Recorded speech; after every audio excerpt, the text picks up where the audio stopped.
Since February 2018, the crack team consisting of an old hipster, a rookie, and Tyrod Taylor's biggest fan record from a secret location in the heart of Scotland. Their aim is to try and dissect all things NFL. If you want their opinion, and if you can find them, this is the American Fitbaw Cast.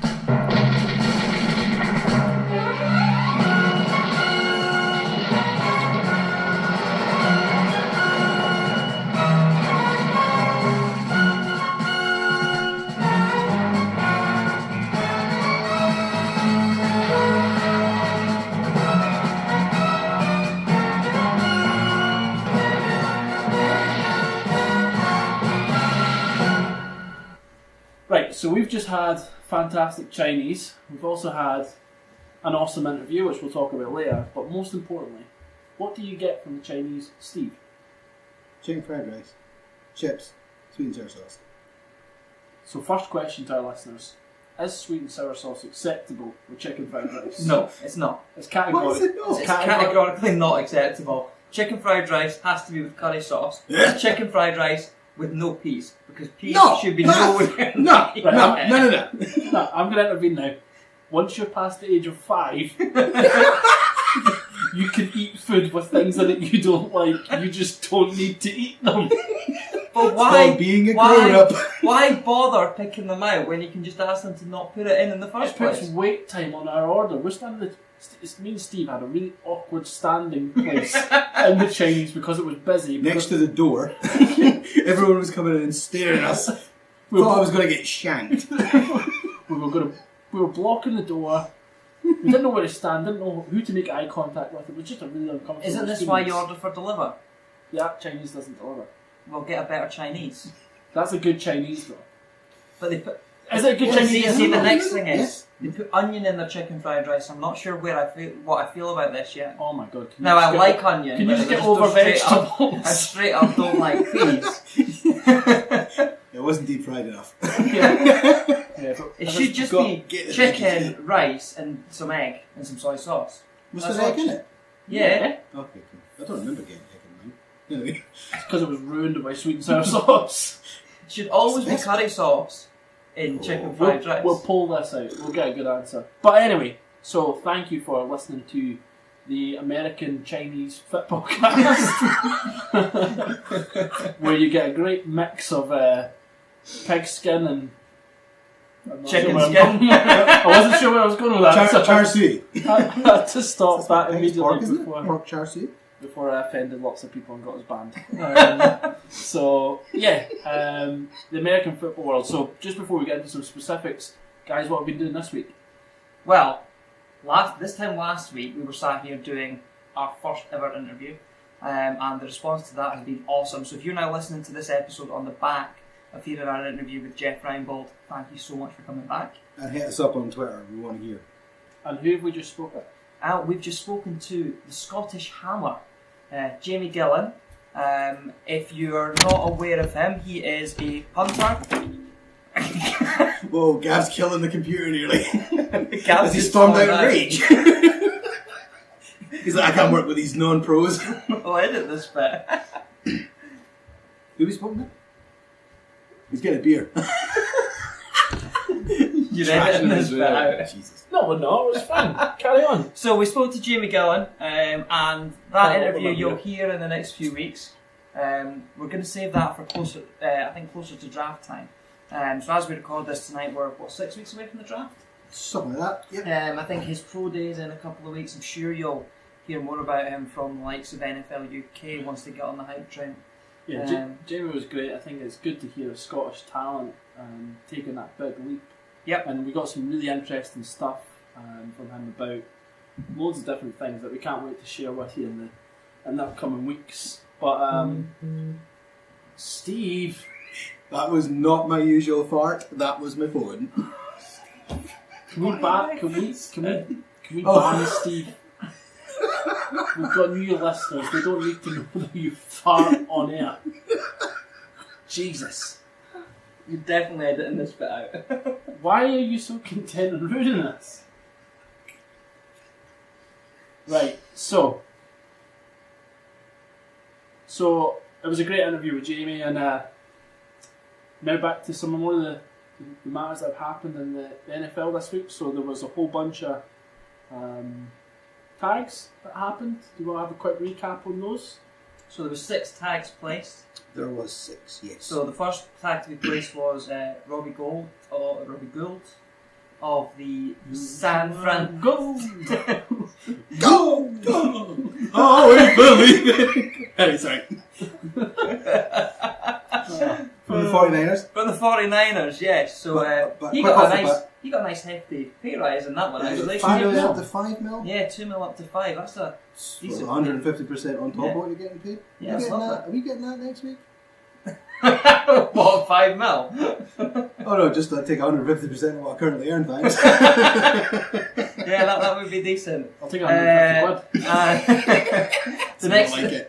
The next one to be tagged was D Ford. Or D Ford. Well, yes, he was tagged. However, the rumbling seems to be very much that they have Tag and tagged trade. him, but they are likely to ship him because of Steve Spagnuolo coming in and changing that from a 3-4 to 4-3. And in short, Steve, for any new listeners, what's the difference between a 3-4 and a 4-3? You say for any new listeners, for me, what's the difference between a 4-3 and a 3-4? 4-4-2, 3-5-1. That's football, the other football, not American football. Right, so 3-4 and a 4-3. It's your front 7, which is obvious enough, but it's how you line them up. So if you've got a 3-4, you've got 3 big guys at the front. One is your nose tackle, right in the middle. Big, massive hog. Is going to be there to take out the opposing centre and one of the guards. No. Yeah, I'm right, sorry. Doubt myself there. He's to try and take on 2 blockers and cause havoc, which frees up other people to get past the O-line. Either side of them, you've got a defensive end, and they're prototypically big, heavy. They can do some flashy moves, but they will be more absolute maulers and charge straight through the O-line. That is their purpose. On the back of that, you then have 4 linebackers, but you'll have your 2 standard linebackers that you would expect to have, your Luke Kuechly's and such likes, Bobby Wagner's. And then on the outside, you've got your more pass rushing specialists, Jadeveon Clowney, JJ Watt, D Ford is one of those. And their job is to pin back their ears and cause some havoc and charge straight through. Flip that round to a 4-3. So what you then have is LA Rams is the best example of that. If we take them as a team, so they have 2 big massive people in the middle.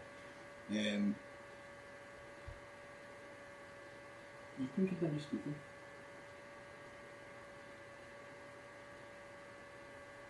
Aaron Donald and Dominican Sue, they sit right in the middle as big massive tanks. And then you put a couple of defensive ends who are more closer to traditional pass rushers, either side of them, and the 4 of them will sit right at the front, right in the line of scrimmage, and all charge straight through the O-line.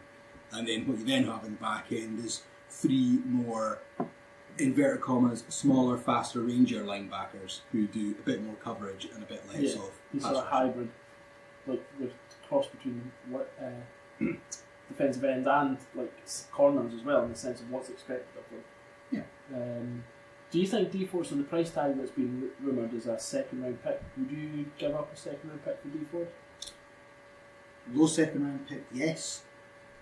So give me a If you're hovering over, yeah, right. So if you're picking between 45 and 60, I think you could probably flip that for D4. So that's the Redskins are at 16, you think?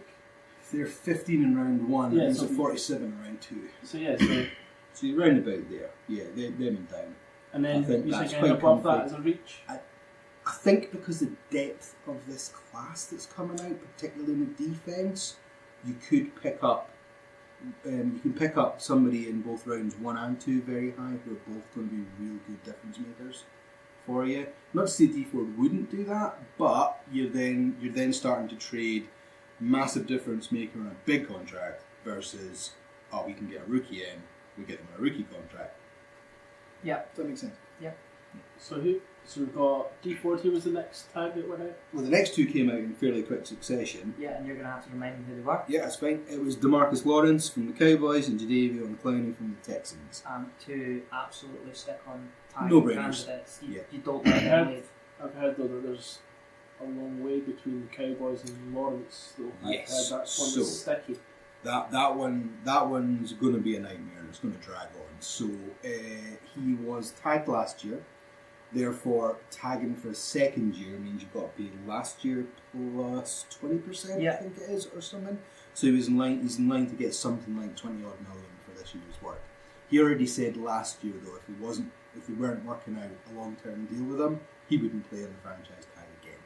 But they franchise tagged him anyway. So here we go, impasse. Who does this remind you of? Last year. Anyway, we won't talk about him anymore. So apparently, even still, we're trying to work out a long-term deal.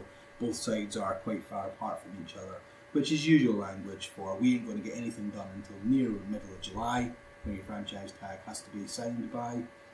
So, gonna wait and see. Has Le'Veon Bell's holdout last year shifted the goalpost a little bit for those on the I franchise think tag? it has. This definitely used to happen a lot more in the older days. I don't have names or anything like that because it was prior. I mean, I've not been watching for about 11 seasons, but I'm talking way back 20 years ago. People were more than happy to hold out 5-6 games on a contract year quite late in, and then force the hand. It kind of slowly moved back towards everyone would be more professional and they'd all still pitch up for week one. They wouldn't really hold out many regular season games. This Lev Bell one absolutely threw me. I mean, we talked about it all the way through, episodes 15 through 25? Yeah. I think every week we were talking about him. He's coming back, he's coming back, he's coming back, he's coming back. Yeah, and I was convinced he was coming back week 10, no questions asked. Yeah, and he was playing out the last bit of his season and he didn't. He stuck to his guns. And he went, no, I'm betting all on me. I was delighted that Kev drafted him in fantasy. Oh, harsh. And I got James Conner. Do you think this causes the NFL a headache with the next collective bargaining agreement coming up in, it's got 2 years left to run?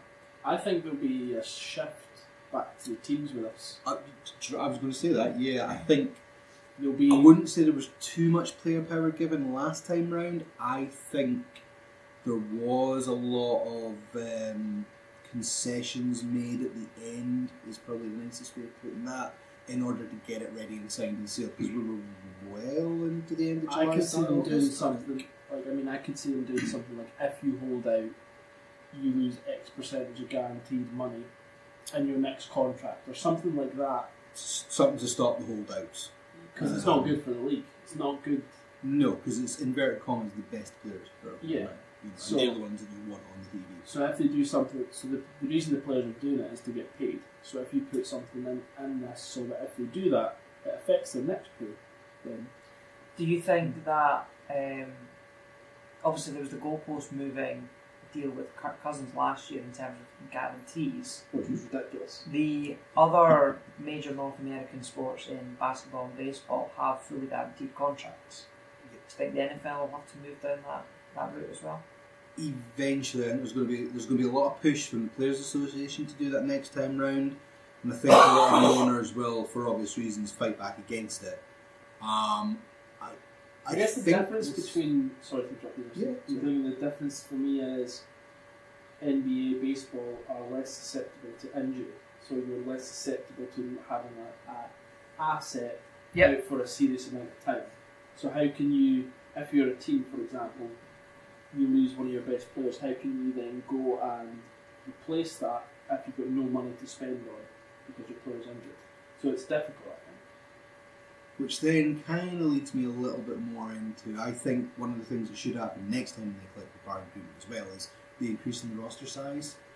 Not having it capped at that strict 53, I think they should have a bit more wiggle room in there. They've started to do bits of it, like the IR boomerang the last few seasons, but you have the ability to put someone on IR and bring them back. If you were to just actually increase the roster size, you wouldn't even need to do that. So what would you, maybe 10 more 5 spaces? Well, I was thinking 5 as a first move, just so every team gets an extra 5 players. It gives them more depth, it makes the cutting process, in inverted commas, easier. We won't get the sub stories and hard knocks that we like, where it's like 2 people battling for one position because more you will. get. You will. It'll just be further down the chain. It'll just be lower quality players that are fighting out for that one position. So I guess that I'm thinking the franchise tag as well, and just something that came into my head. The Texans with Clowney, they're going to have to get super constructive, I feel, with their deals very, very shortly. Yes, so you're gonna have you need to fix what's going to happen with Clowney. In 2 years, you're then going to have Watson, re-upping Hopkins, Watt. Yeah. If Will Fuller keeps going, you're going to have a lot of people hitting contracts all at the same year. It's a real bad combination. Yeah, they've got loads of issues as well in the roster. Say you've got, it gets to that point, and they've got Watson, Hopkins, and Watt all coming up, and they can only pay 2 of them. Which 2 do you pay? Watson, Hopkins. Yeah, that's pretty easy. That's what for all the good stuff he's done and the game record he is. If it's 2 years from he's not quite the same as what he was. I think is the nicest way to put it. He actually had a really good season last year. He did. But he is. What's the word? He's becoming replaceable. He was irreplaceable. His first 4 or 5 years, no questions asked. You were not cutting him from that team no matter what. He was the heart and soul. Everything happened around him. Yeah. The Texans have kind of got lucky in the space that Watson is the next heir apparent now. If they found their franchise quarterback guy, you know that he can. Yeah, he's the new pass face the of torch. Yeah, he can pass the torch a bit, which then helps soften that blow of what having to go somewhere else. Or if he chooses to retire, you know, maybe the wear and tear in the body is too much, and a couple of seasons from now he does like Patrick Willis at the 49ers. He in my eyes retired way too early. He just called it quits after about 9 seasons. He could easily play for another 3 or 4. He was super high level, solid linebacker. Love that guy. He was brilliant. Yeah, and the one other franchise tag I think we did speak about, was it Grady Jarrett? Was that the other one? Grady Jarrett was the other one as well. And Frank Clark. Yes. Oh yeah, Frank Clark at the Seahawks. I would get both of them were pretty much no-brainers for their teams. There was a lot. I saw a lot on Twitter about Grady Jarrett, about Falcons fans actually not happy that they got him tagged in. Right. So you're the think of. I just want to say, think last season the Falcons. They got decimated in the first 3-4 weeks. Yeah. Half their defense was anathema. Yeah. If they didn't have Grady Jarrett last year, Oh, it'd be how a million far times worse. worse would they have been? Yep. I don't think you can. If you've got the ability to use a franchise tag on a player in your roster. I don't think you choose not to use it if you've got someone who is more than serviceable. Yeah. And it's an easy way to keep them for a year while you try and figure out what they're going to do. Where are the Falcons picking? It's 18, 19, something like that? I want to say low teens, I don't quite love to. So are you going to get someone of Jarrett's ability at that pick? Maybe. I mean, You're not going to get one of the nailed on. That's what I'm thinking. Elite guys at the top. You get a Noah Fant, you get Greedy Williams. No, I meant in that position. Sorry. Oh, I don't know much past the first couple of names. So I think my feeling is that. I know what you mean. And again, they've got issues on the roster as well because they've let Robert Alford go. Yes. Who went to your Cardinals. Sorry. Yeah, go and see the Twitter if you want to know what that's all about. What's the Twitter? At the AFcast. At the AFcast. It's normally Gav that asked that. Thanks, Steve. Just saving him a job. But Alford was very poor last year, but they were decimated. Yeah, I was just going to say that you can't, based on the amount of key people they got injured, you can't hold these two individuals accountable. They can only plug so many gaps. Yeah. I think the biggest loss for the Falcons last year was Keanu Neal, who looked like he was. I'm actually quite excited by the Cardinals backfield secondary next year. Nice segue into the Cardinals. So carry on. On the point that I'm making then is that you've now got Pat Peterson and Alford in terms of your starting corners. Your starting safeties are Budda Baker and DJ Swearingen. That on paper is a very strong secondary. It's good, yeah. But while we're on the topic of the Cardinals, what the hell are they doing at the moment? So either is the greatest game of smokescreen bluff that I've ever seen from a franchise in a long, long while. Or they're actually going to draft Kyler Murray number can one. I ask- And that is idiocy. Can I? So before we get into the specifics of what we're about to talk about, can you see anyone else jumping up to one to get money? Can you see anyone trading? So the most likely team to trade to get him is maybe what? The Jags at 8, the Dolphins at 12 or 13. They'd have to. These That's- teams to jump to one would have to jump a game. Yeah. So what I'm thinking is anyone likely to give up as much capital to actually get Kyler Murray? So my thinking is, even if it is the greatest game of smokescreen of all time, I can't see it working out.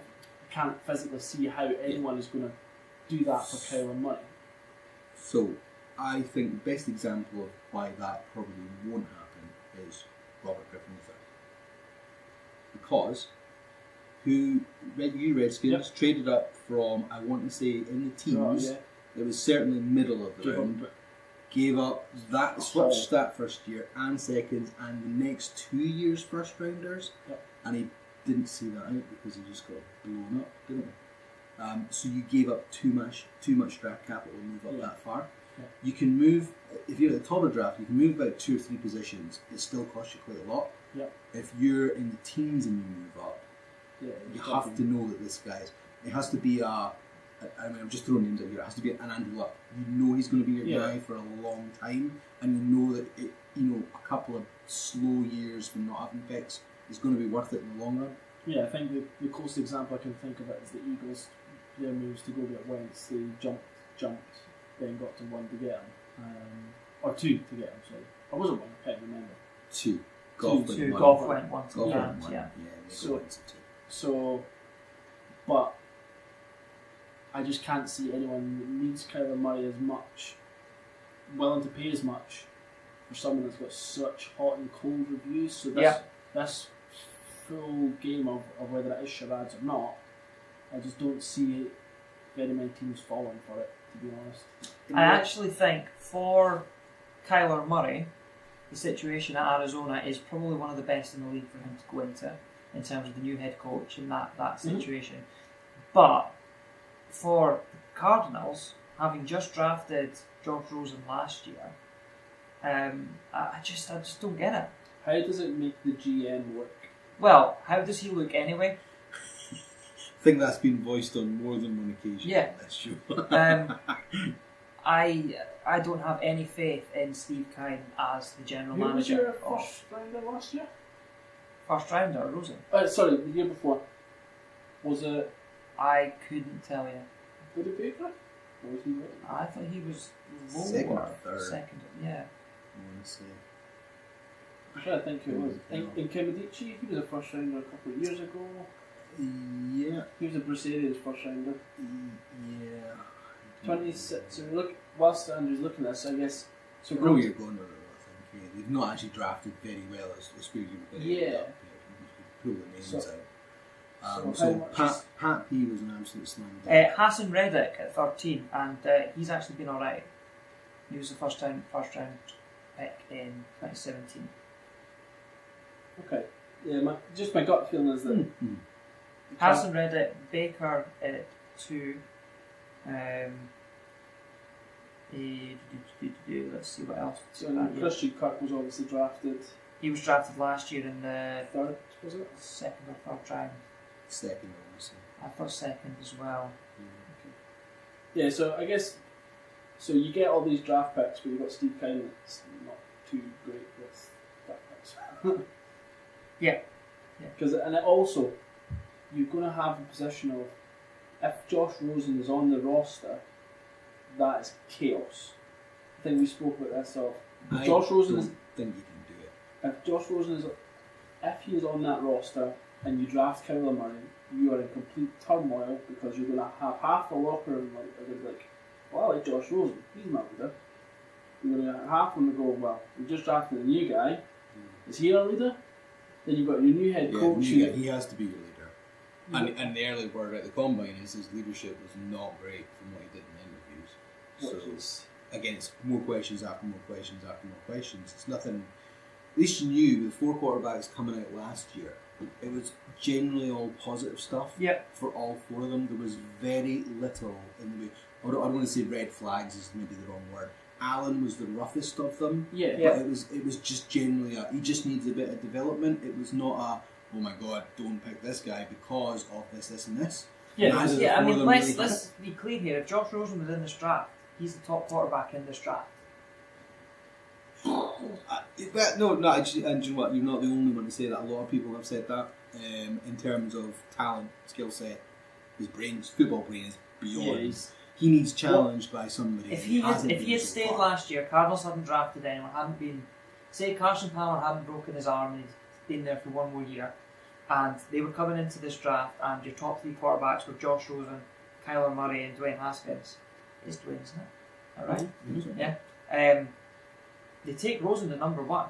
Yeah, as the heir apparent and sitting for the.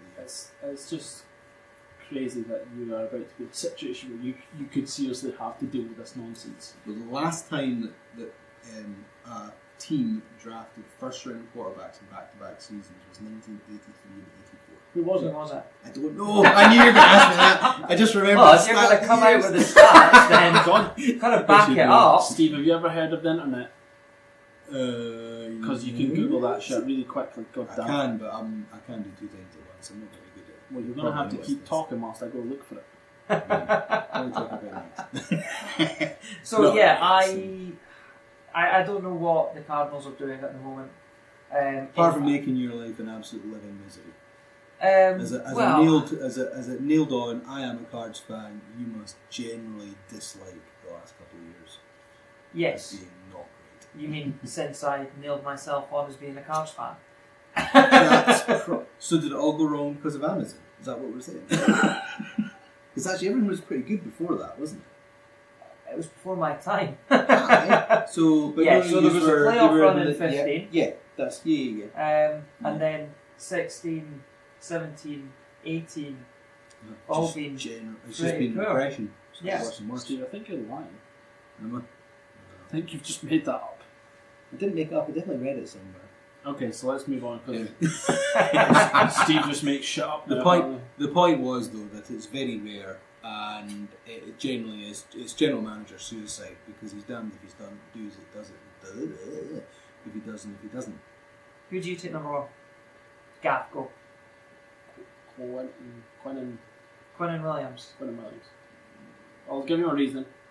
Oh. So if you're the Cardinals, you've already got Chandler Jones on the edge. Yep. So give someone that can blow up the middle to create more havoc for Jones. I think if you've got two edge rushers, it's great, but it makes it more lopsided, I think. If, in the sense of if you've got someone going through the middle, like you've got that, I feel like it will create more space for other people coming off the edge if you can blow up the middle, because you can't cover everywhere. Yep. And the chat about Williams has been that he looks legit like he's going to be An Aaron Donald type. Game so record.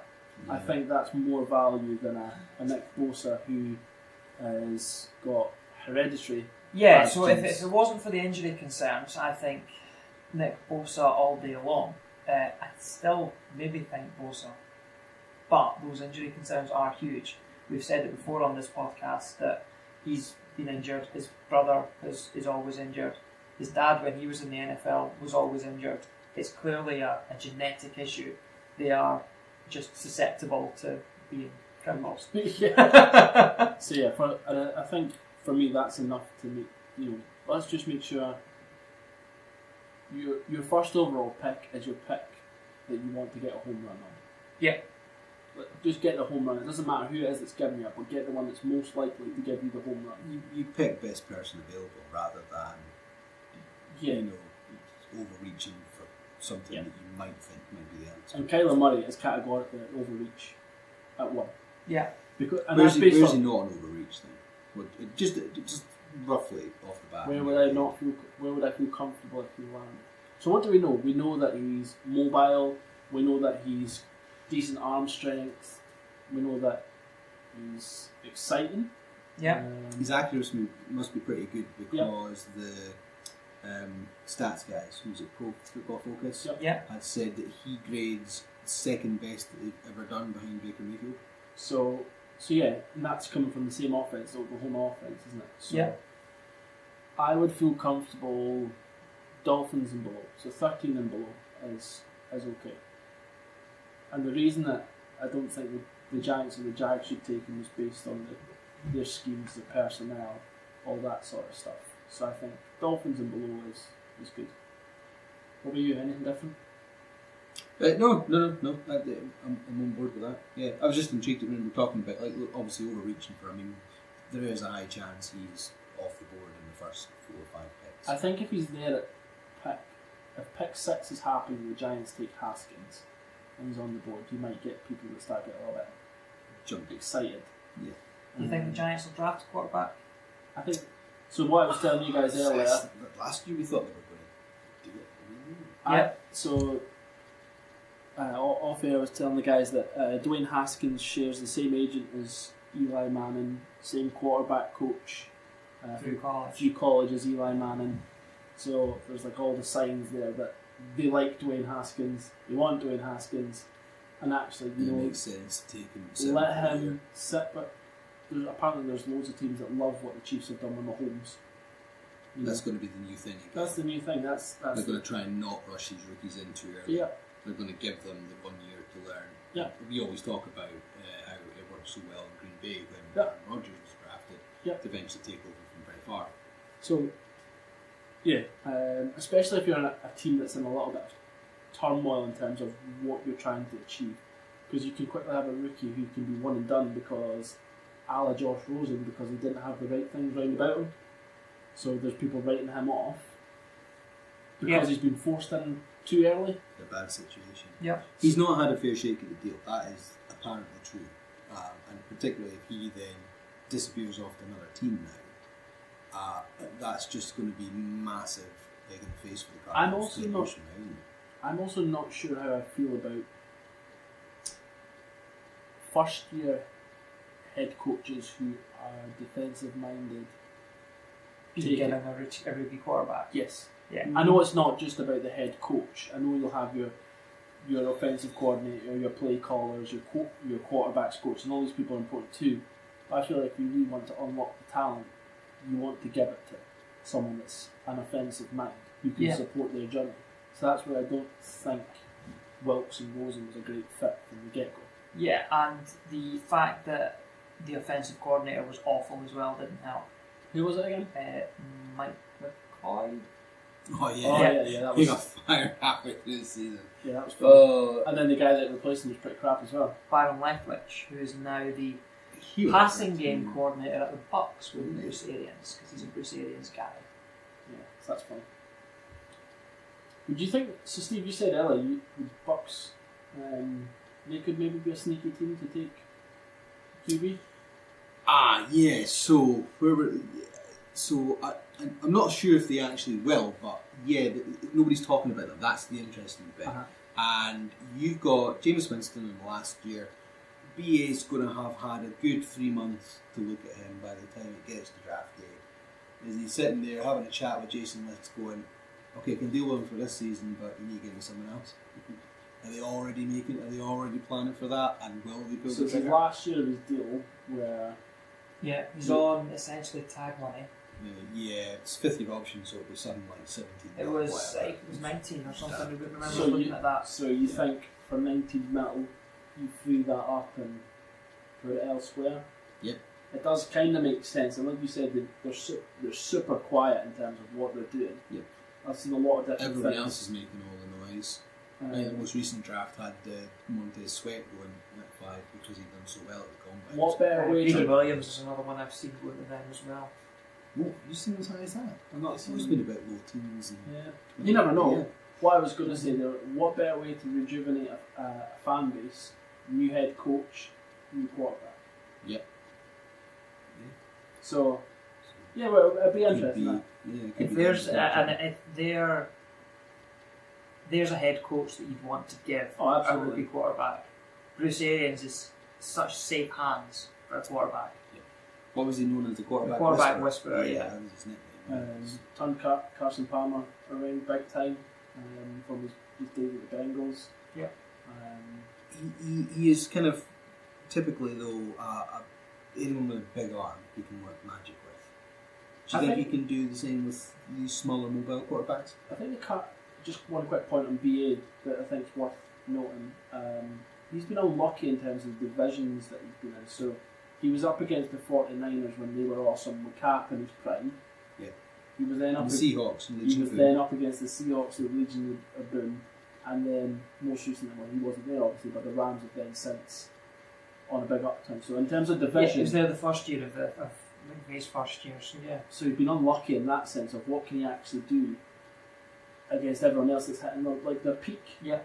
Because all those teams, so they've obviously, the 49ers have dropped off a cliff, the Seahawks have sort of dropped off a cliff, the Rams are on their sort of rise to the Yeah, top. and I So suppose between the Seahawks and Rams, spells of domination he did get. that's what I was The going to say. Cardinals through a championship game. That's what I was going to say. So actually, you think of that division that he's in.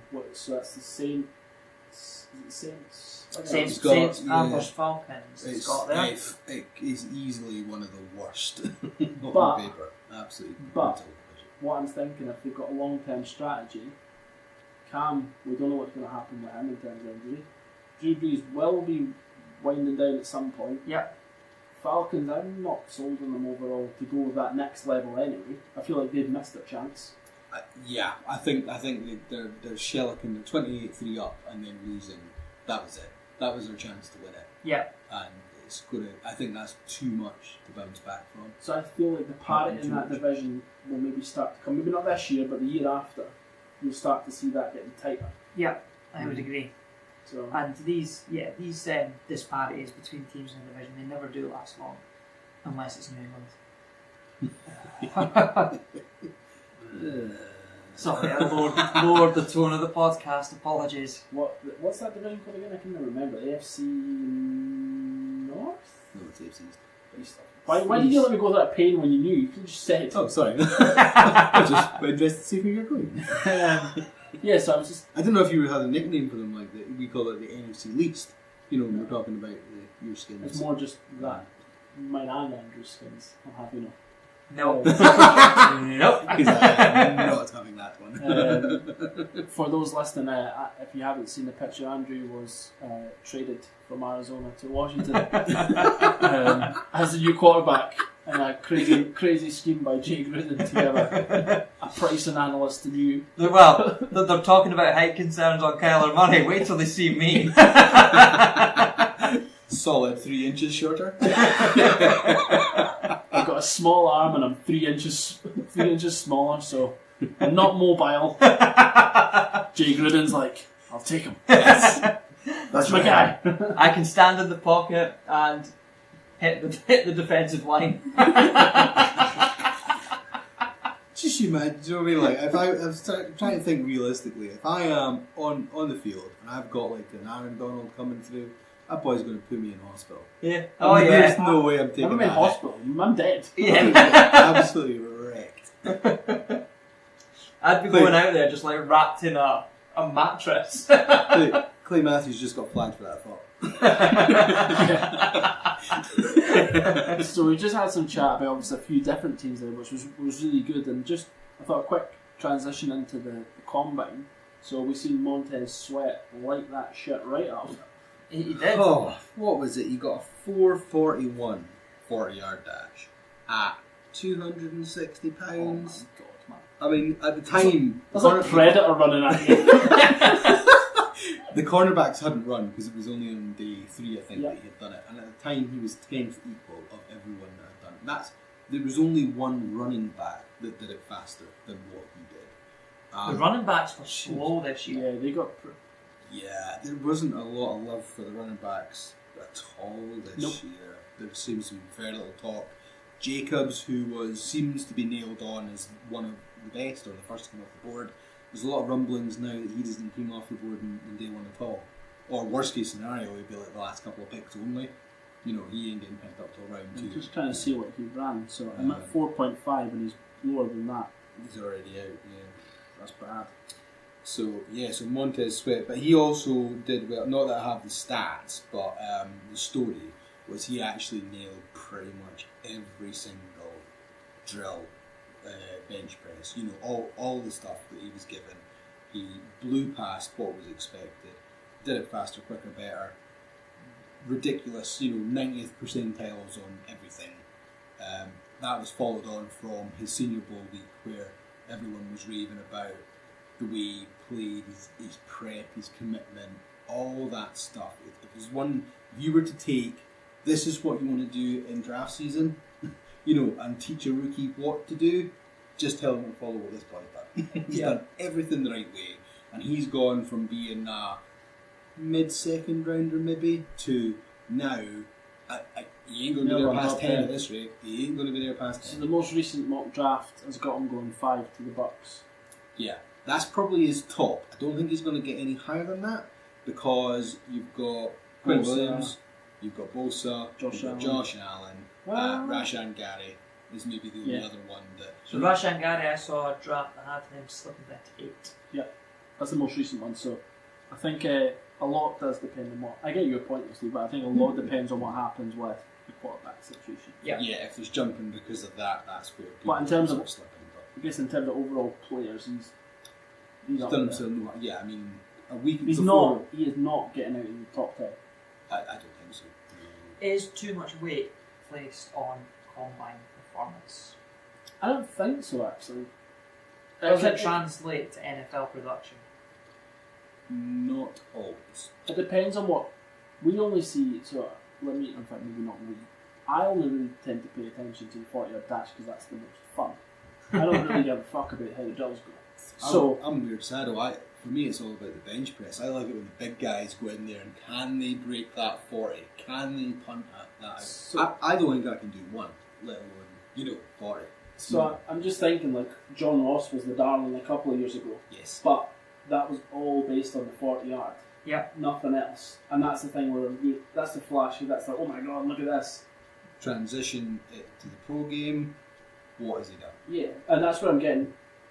The combine does have its value, but it gets overhyped based on the 40-yard dash. That's the spectacle that the NFL want people to see. Yeah. Yeah. So we believe the hype based on that 40-yard dash opposed to what they've done overall. If you read the articles, what's interesting is they'll talk about like winners and losers of day 1 at the combine, day 2 at the combine. You're always going to have one or two names that you know, but what they're also good is they always chuck in a couple of names that you wouldn't know. Yeah. Now, I can't even recall them, that's how much these people are not regarded as. But there will be people that will get picked up in the second round, maybe third round, and what they always talk about is how, okay, so they did okay in this and this and this, however, they showed really good route running ability or polishing. They talk more about what they can then take into the pro game and how that's better than all this flashy stuff that you're quite rightly talking about. You're right, I think the draft overkills for a lot of people. There's a lot of hype that comes out for certain people. Sometimes it works. I mean, Josh Allen, if he didn't do what he did at the combine last year, would he have gone as high as he did to the Bills? Would he have gone 7? I don't know if you can remember. He was chucking 70-yard bombs. Yeah, but everyone was expecting that of him. I think coming into the combine, it was this guy he's able to throw it 90 yards. Yeah.